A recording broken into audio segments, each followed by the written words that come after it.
Attach বাথরুমে কিভাবে উজু করতে হয়? যেহেতু উজুর শুরুতে বিসমিল্লাহ বলতে হয়, আর বাথরুমের মধ্যে তো আল্লাহর নাম নেওয়া যায় না, বিসমিল্লাহ বলা যায় না, তাহলে আমরা কিভাবে অ্যাটাচ বাথরুমে উজু করব? এই বিষয়টা কিন্তু খুবই গুরুত্বপূর্ণ।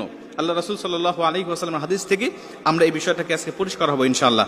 আমি কয়েকটা পদ্ধতি আপনাদেরকে শেখাবো, এর মধ্যে যে পদ্ধতিটা আপনাদের ভালো হয় আপনারা সেইভাবে উজু করবেন, ইনশাআল্লাহ আপনার উজু হয়ে যাবে। কারণ আল্লাহ রাসূল বলছেন, ইবনে মাজাহ শরীফের হাদিসের মধ্যে আসছে, যেই ব্যক্তি উজুর শুরুতে বিসমিল্লাহ বলে না তার উজুই হয় না। মুহাদ্দিসরা হাদিসটাকে গবেষণা করে বলেন যে আল্লাহ রাসূল উজু হয় না বলতে বুঝিয়েছেন উজুটা পরিপূর্ণ হয় না। এখন উজু হয় না অথবা পরিপূর্ণ হয় না, দুটা কথা একই। আমার যদি উজু না হয় তাহলে আল্লাহ পাকের দরবারে আমরা যে নামাজ আদায় করছি প্রত্যেকটা দিন, আমাদের নামাজও হবে না। উজু না হলে নামাজ হয় না। এর জন্য উজুটাকে কমপ্লিট করতে হবে, উজুটাকে পরিপূর্ণ করতে হবে। এখন এই উজুটাকে কিভাবে পরিপূর্ণ করব? কারণ আমাদের অনেকের বাসায় অ্যাটাচ বাথরুম আছে, নিজের বাসায় না থাকলে আত্মীয়দের বাসায় গেলে অ্যাটাচ বাথরুমে উজু করতে হয়, বা অফিস আদালতে গেলে অ্যাটাচ বাথরুমে উজু করতে হয়, হোটেলে গেলে কোথাও ঘুরতে গেলে আমাদের অ্যাটাচ বাথরুমে উজু করতে হয়। তাহলে এই মাসআলাটা আমাদের সকলে জানতে হবে।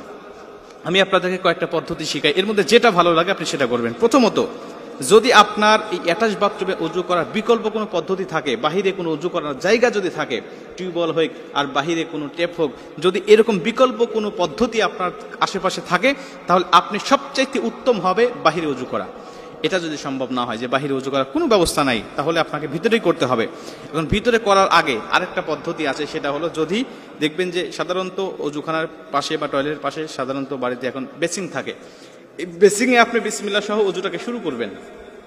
কারণ বেসিংয়ে তো আর পা ধোয়া যায় না, আপনি বিসমিল্লাহ বলে উজুটাকে শুরু করলেন, হাত মুখ ধুলেন, আপনি মাথা মাসাই করা পর্যন্ত সবকিছু করলেন, পা ধোয়ার সিস্টেম নাই। যদিও এখন দেখলাম কয়েকদিন আগে একটা ভিডিওতে যে পা ধোয়া সহ উজু করার জন্য আলাদা বেসিং বের হয়েছে, এটা বাংলাদেশে অ্যাভেলেবল কিনা আমি জানি না। তো আমাদের সাধারণত নর্মাল যে বেসিংগুলো থাকে, এটাতে আপনি উজু শুরু করলেন, শুরু করার পরে শুধু পা ধোয়াটা বাকি রেখে আপনি টয়লেটে গিয়ে পাটা ধরলেন, এটাও অনেক উত্তম হবে, এটা আপনার জন্য অনেক ভালো হবে। যদি এটাও সম্ভব না হয়, তাহলে আপনি 3 নম্বরে আপনি একটি কাজ করবেন, আপনার বাথরুমের যে টেপ আর যে কমোড, এটা হাই কমোড হোক আর লো কমোড হোক, এর মাঝামাঝি একটা কাপড় দিয়ে পর্দা দিয়ে দিবেন। তাহলে কোনো ইখতিলাফ থাকবে না, এর মধ্যে কোনো সন্দেহ থাকবে না, আপনি এই সন্দেহ মুক্তভাবে উজু করতে পারবেন। যদি পর্দা দেওয়া সম্ভব না হয়, কোনোটাই আপনার সম্ভব হচ্ছে না, বাহিরে উজু করা সম্ভব হচ্ছে না, বেসিং থেকে শুরু করা সম্ভব হচ্ছে না, পর্দা দেওয়া সম্ভব হচ্ছে না, তাহলে আপনি একটি কাজ করবেন, সেটা হলো অবশ্যই বাথরুমে ঢোকার সময় তো আপনি একটি দোয়া পাঠ করতেছেন, আল্লাহুম্মা ইন্নী আউযু বিকা মিনাল খুবুসি ওয়াল খাবাইস। এই দোয়াটা আপনি পাঠ করে তো ভিতরে প্রবেশ করতেছেন। এই দোয়াটা পাঠ করার সময় অবশ্যই আল্লাহর নাম নিয়ে আপনি ঢুকেছেন। ঢোকার পরে আপনি উজু করার সময় অবশ্যই দিলে দিলে, যেভাবে আমরা টয়লেটের মধ্যে ইস্তেগফার পাঠ করি, এটা তো পড়তে হয়, আপনারা সকলেই জানেন যে দিলে দিলে ইস্তেগফার পড়তে হয় বিভিন্ন খারাপ জিন, বিভিন্ন খবিস খান্নাসের হাত থেকে বাঁচার জন্য।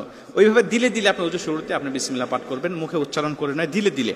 এরপরে উজু থেকে বের হয়ে এসে, টয়লেট থেকে বের হয়ে এসে আপনি বের হওয়ার সময় দোয়া পাঠ করলেন, এবং বের হয়ে এসে উজুর শেষে যে কালেমা শাহাদাতটা পাঠ করতে হয়, এই কালেমা শাহাদাতটা পাঠ করবেন।